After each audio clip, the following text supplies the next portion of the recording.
No, definitely. Do you feel like you're in the position where you're looking back on all those street days as like, we all know that dude who's, 25 or 30 or whatever, and he's still looking at his high school football highlights. But I also feel like you can't fully leave it behind because it's still a reality. Who you are is who day. you are. Yeah. Who you are is who you are. And these are all it's like you don't just have to randomly play football against some dude, but some guy really could try to rob you on any given day. And you still have to move around appropriately. You got to be who you are in your core. Who you are is who you are, right? I'm not going. I'm not going. There's nobody. I don't negotiate with my respect. That's mine. I need that. Give me that. You're not even gonna play with me like that when it comes to that. But however, how I conduct myself, I'm more respectful. I'm not looking for an issue. If an issue arises, I don't have a problem addressing it. I don't have a problem dealing with it. I'm not going to shy away from the action if it need be. Because let's say, just coincidentally, you end up with your own Luce Cannon. You got a guy who's, a guy who's making up stories about you. That was a Snow Billy. Oh, okay. You felt like that was a good example of that. Because Perfect example. He had no contact with you or just minimal contact? The contact he had with me was this. This is a true story. Friend of mine, my guy Hat, and this is back years when we were still going out 20 deep, right? We out one night, I want to say we was at Luce, back when Luce was open back then. And,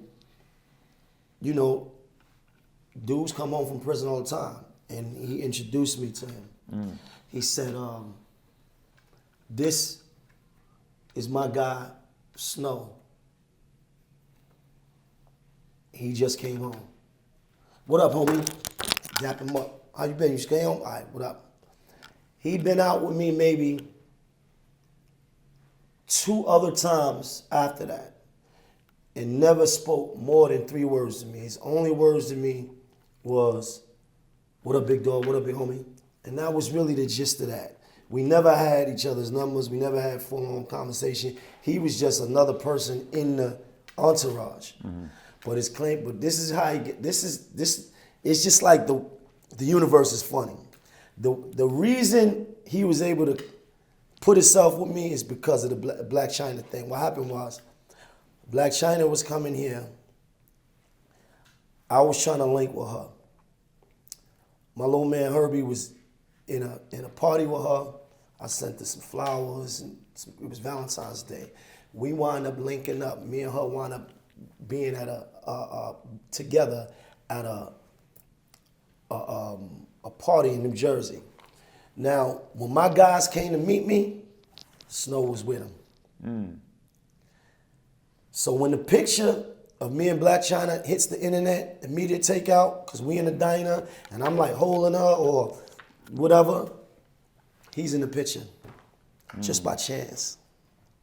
Not because he was my guy, not because he was my day one, because he just happened to be a guy in the crowd that when that picture was taken, he was just sitting in the right spot. The same way I just seen you take 10 photos with different dudes out there, and one of them could be the worst snitch in the history of the tri-state, and you have no idea, and that photo is coming right back. It's on every Instagram page. Yeah. So then he started to go on the internet and make up these stories and like, yeah, I was bodyguard Maino, and I came to his house and he moved, and this and that, and the stories was getting outlandish, and it was crazy, and I was just like, people believe in this? And I knew it was beginning to be a problem because he was entertaining though.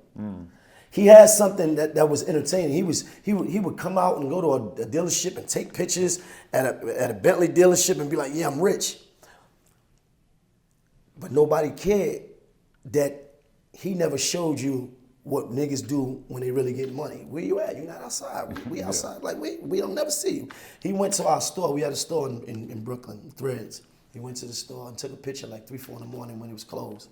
And like he would do these internet games and then just be disrespectful. And his stories was just totally outlandish. I told everybody, I said, I don't even know dude like that. But the picture, him saying that he bodyguarded Black China's not gonna come and say, nigga, I don't even know you. And at the time, I didn't want to really get into it, so it was just like he was able to do what he did. And that was my first lesson in the internet. Yeah. He was ahead of his time. He was. Because he would probably be, how entertaining he was, if he was smart, he would have turned all that into a real certified podcast. Because he came up with the Frank stand shit. And he was funny. He was like, yeah, nigga, you getting a Frank. Eat a Frank. And it was funny. Listen, even when somebody disrespected me, if it's funny, I'ma laugh. Right. He was funny. So if he had like stayed out, I could see him, if he was smart, really doing something, really having a platform. So he got locked up again? Oh, I didn't even know. From what I heard, yeah. Oh, and I don't even celebrate when these niggas, you know, like somebody that got a problem with me, and then they find themselves in a, you know, life-changing situation, or, you know, somebody that I've been having an issue or lifelong enemies of mine. I don't celebrate when those people go through that. I say nothing. You disrespect me, I say nothing. You say nothing, but how do you actually feel? I feel like if I ever see him, then I'm gonna get with him.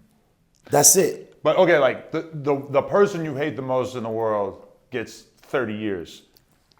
You don't say anything. I agree with that 100%. I'm not saying anything. I'm not celebrating unless he's like a fellow content creator where it feels like we're in the same game or whatever. But like, I think it's very, I don't like the drill rapper thing of, you know, smoking on your dead ops. Right. Somebody dies, that's the end point of me talking shit or making content about this thing or whatever. But in the back of my head, you know, I've definitely had situations where somebody died or got hurt or got a long jail sentence where I really disliked the person and I quietly was just like, yeah, okay.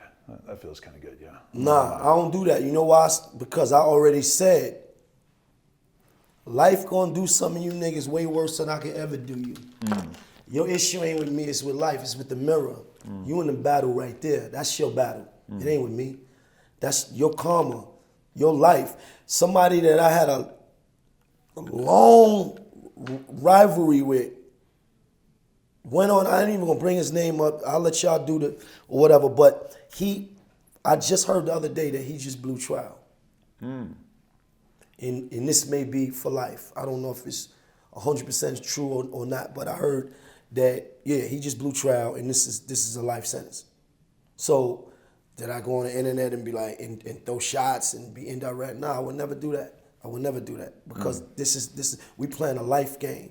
I kind of, in my heart, feel sad for men who throw their whole life away, no matter if we at war or not. Like, because you can have an enemy and still have some respect for him, right? But no, I don't celebrate when that mutual respect can't really be there for somebody that you feel like got a lot of clout and rose to prominence in a lot of people's eyes and had a whole big moment off a lying about. No, that's different. That's not really an enemy. Yeah, that's a pussy nigga that just made up stories that just knew how to understand and knew how to play with the internet. Right. Right? That's not an enemy. That's a piece of shit.